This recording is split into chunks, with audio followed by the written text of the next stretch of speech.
शानदार पार्टी चल रही थी। पार्टी में कोने में खड़े एक शर्मीले लड़के की नज़र एक लड़की पर है। उस लड़की पर जो उस पार्टी में मौजूद सारी लड़कियों में सबसे ज़्यादा खूबसूरत है। उसे उससे प्यार हो गया है, लेकिन उसमें इतनी हिम्मत नहीं है कि वो उससे जाकर बात कर सके। पार्टी में और भी कई लड़के हैं जो उस लड़की के पीछे दीवाने हैं। वो अपनी तुलना दूसरों से करने लगता है और उसे महसूस होता है कि वो दूसरों की तुलना में बहुत ही साधारण है।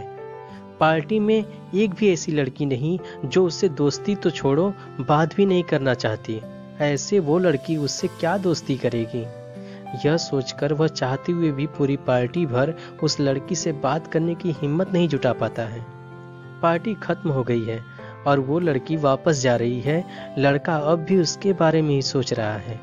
वो जा रही है, मुझे हिम्मत करके उससे बात करनी होगी, नहीं तो शायद जो शुरू हो सकता था वो यूं ही खत्म हो जाएगा। वो दौड़कर उस लड़की के पास जाता है और उसे अपने साथ काफी पीने चलने के लिए कहता है। पहले तो लड़की हैरत में पड़ जाती है, लेकिन फिर मान जाती है। कुछ देर बाद दोनों एक काफी शॉप में बैठे हुए हैं। लड़के ने उस लड़की को अपने साथ बुला तो लिया, लेकिन वो इतना घबराया हुआ था कि घबराहट में कोई बात ही शुरू नहीं कर पा रहा था। लड़की भी उसे शांत देख असहज है, फिर भी खामोशी से काफी का इंतजार कर रही है और मन ही मन सोच रही है कि ये मैं कहाँ फंस गई। काश ये सब जल्दी से खत्म हो जाए और मैं अपने घर जा पाऊँ। थोड़ी देर में वेटर आता है और वो उन्हें काफी सर्व करता है। काफी सर्व कर जब वो वापस जा रहा होता है तो लड़का अचानक से ही बोल पड़ता है, प्लीज मेरे लिए थोड़ा नमक ले आना, मुझे काफी में डालना है। उसकी ये बात सुनकर लड़की चौंक जाती है और उससे पूछ बैठती है, तुम काफी में नमक डालकर पियोगे? क्यों भला? लड़का उसे जवाब देता है, मैं छोटा था तो समुद्र के किनारे रहा करता था।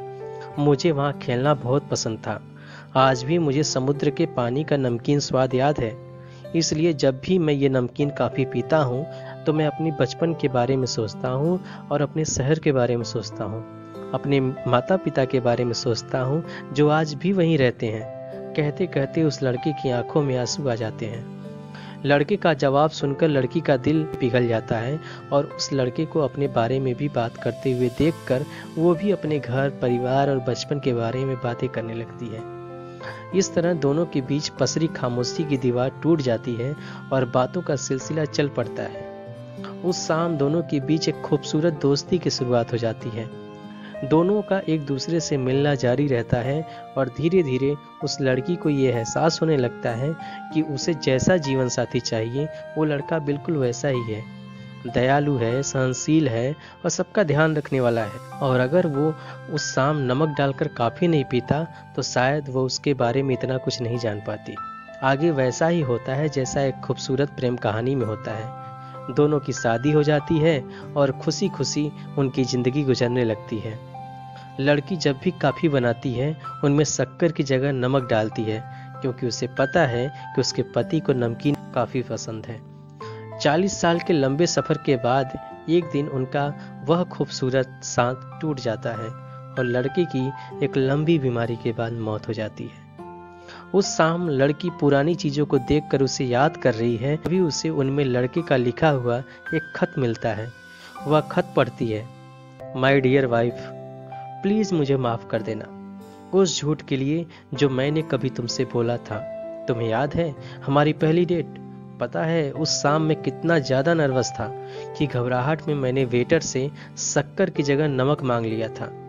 कैसे कहूँ कि उसके बाद मुझे कितनी शर्मिंदगी महसूस हुई थी। क्या करता? शर्मिंदगी से बचने के लिए मैंने एक झूठी कहानी गढ़ दी। लेकिन सच कहूँ उस समय मुझे ये नहीं पता था कि मेरा वही झूठ हमारे बीच पसरी खामोशी की दीवार को तोड़ देगा और हमें एक दूसरे को इतना करीब ले आएगा। उसके बाद मैंने कई बार कोशिश की कि तुम्हें सच बताने की, लेकिन हिम्मत नहीं हो पाई। डरता था कि कहीं तुम मुझे झूठा ना समझने लगो और उसके बाद कहीं तुम मुझ पर से भरोसा करना ही छोड़ ना दो। लेकिन अब जब मैं मर रहा हूँ तो डरने की कोई वजह ही नहीं रह गई है। इसलिए तुम्हें सच बताना चाहता हूँ, और सच ये है कि मुझे नमकीन काफ़ी बिल्कुल पसंद नहीं है, बल्कि मुझे तो वो बेहद नापसंद है। सच में इसका स्वाद कितना अजीब और बेस्वाद होता है। लेकिन जब तुम इतने प्यार से इसे मेरे लिए बनाकर लाती हो तो मैं इसे ना चाहते हुए भी पी लेता हूँ। इसी तरह मैंने अपनी पूरी ज़िंदगी में ये बेस्वाद नमकीन काफ़ी पी है। डार्लिंग, प्लीज़ मुझे माफ़ कर दो पहली डेट पर तुमसे झूठ कहने के लिए, और उसके बाद जब भी तुमने मेरे लिए वो नमकीन काफ़ी बनाई तब तुम्हें सच न कहने के लिए। और सच में मैं बिल्कुल झूठ नहीं कह पा रहा हूँ कि उन परिस्थितियों को छोड़कर मैं वह काफ़ी कभी नहीं पी पाता। तुम्हें पागलों की तरह चाहने वाला तुम्हारा पति। खत पढ़ने के बाद लड़की की आंखों में आंसू छलक गई। उस दिन के बाद उसने भी नमकीन काफ़ी पीनी शुरू कर दी। उसे नमकीन काफ़ी पीते देख जब भी कोई उससे पूछता कि इसका स्वाद कैसा है तो उसका जवाब होता बहुत ही मीठा।